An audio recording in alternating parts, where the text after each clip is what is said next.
Courtney Clenney gets hit with new felony charge in boyfriend's murder case. So we have two matters in front of us today, essentially two matters. One involves a motion to compel discovery, and the other involves a petition for order to show cause, as well as several replies back and forth. Your Honor, just for some housekeeping issues, if Your Honor wouldn't mind, sure. At this time, in case F-221-14,137, the state is filing amended information. The defendant is still charged with second-degree murder with a weapon.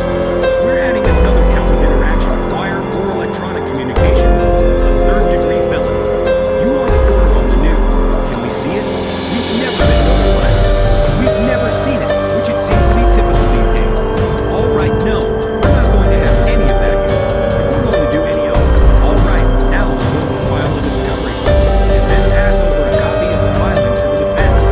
Additionally, it is the warrant judge who is going to create the new case. Mr. Tailor, you did hear me just now, right? Yes, I did, Judge.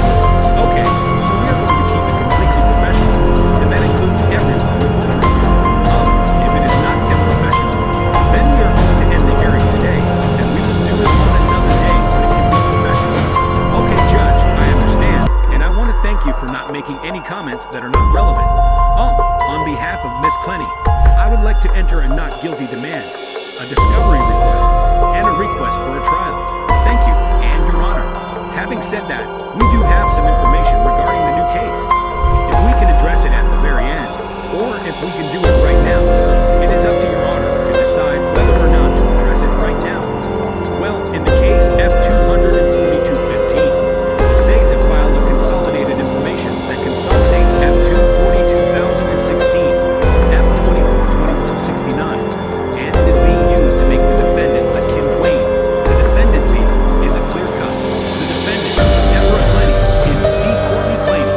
We're charging one count of offenses against computer users.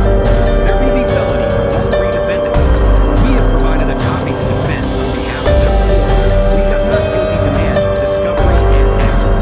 Okay, and then Miss Deborah Clenney and Mr. Kim Clenney, who's representing them. Your Honor, Kim Clenney and Deborah Clenney were arrested day before yesterday in Austin, Texas. They were subsequently released. They will be appearing in Miami with some point to self-surrender at TGK. There is a $5,000 bond, so those bonds will be paid, and they should be released, is the message I'm receiving. But as of yet, we do not have counsel for them, due to the nature and circumstances what the state's allegations are. I don't think that myself or Miss Polay can represent them, so we will get them canceled. Does Your Honor want to set an arraignment date? Well, I think that we need to set it for them to have attorneys and for us to make sure that they are represented. So I'm going to go ahead and set this as out with another case, and set it for 2 weeks. PTR attorney, come in with counsel. They don't have to be here as long as the counsel's filed a notice of appearance, that's fine. We do it the same as we would any other case. So 2 weeks for is in F-2420, and you want to see the travel along with them. Judge, with AR, an arraignment will be scheduled that same right.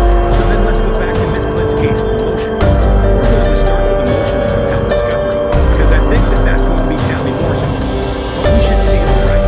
So this is the state's motion to compel reciprocal discovery based on some things that have been turned over, some things that have not been turned over.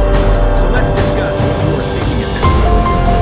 The rules of discovery are clear that the defendants have an obligation to, just like the state does, to affirmatively provide discovery within 15 days. There are, among them, witness lists, reports, statements that are made by those listed witnesses. Some discovery since the state's initial filing in December has been provided, received a video that we were requesting for over 30 days. That video was removed, had audio removed. There's clear communications in the video. Those are statements of those people. We are entitled to that. The defense, for example, yesterday amended discovery listing witnesses. That's perfectly fine. I provided the court a copy via email. So again, they just have to provide a list for 15 days upon these witnesses becoming witnesses. Assuming so, that also is contingent with statements, contracts, agreements. It's anything that would be in theory discoverable. So for example, if they retain an expert, a point of contention might be this person retains this person. You pay someone $1 million. They might say whatever you want. The state has not received any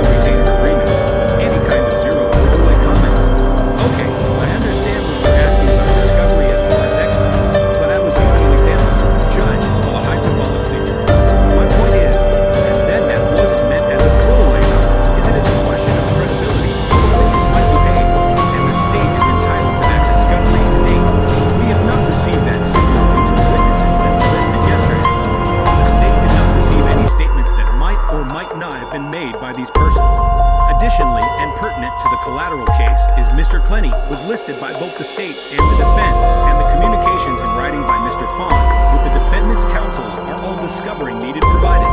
So notwithstanding the fact that the state received some of those communications via a warrant to Mr. Clenney, those communications, all of them are discovery to the state. Is that in your motion too? No, Judge, the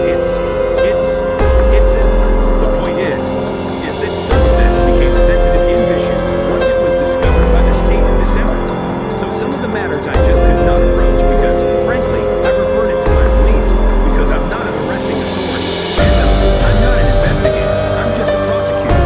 So some of these matters I just could not disclose or pursue because then it would hinder that investigation. So but it's just a basic obligation of the group. There's no obligation for a defense attorney to invoke discovery if they do. Then they have to. All right, so what is it that you believe that is outstanding? You were specifically asking for at this time. I know that there were, it looks like the videos pertain to potential expert witnesses, and I think at least one or two of them have been listed. Yes, at some point the state is entitled to discovery regarding those expert witnesses. That they've drafted reports entitled the retainer AG. But what is it that you believe at this point, specifically that you are requesting that is in your motion to compel? Yes, Judge. The state is requesting the names and addresses of all witnesses that the defendant has, quote, uncovered, because that's the word used by counsel when not making a throwaway that were present for any of these recordings. A list of the individuals that were present for the recordings that were made and provided. Specifically, there's several set of videos. The studio video, for lack of a better term, one where there were 5 different takes, and there was a secondary video that looked to be outside. I don't know if that was only the defense expert or other persons that are recording. Those people are pertinent to any discovery, the audio of the videos that were already provided, anyone that was involved in the editing of those recordings as well, particularly some videos were in slow motion. I don't know if that was a subsequent edit or anything else that's obviously pertinent to discovery. And then, actually, the last one I put statements and reports of any of the witnesses by the defense that exist. There's CCUS control that, and the state would just pick you that since they amended the discovery yesterday with some witnesses, whoever those witnesses are, if there are statements of those people. Thank you for viewing, and please subscribe to our YouTube channel.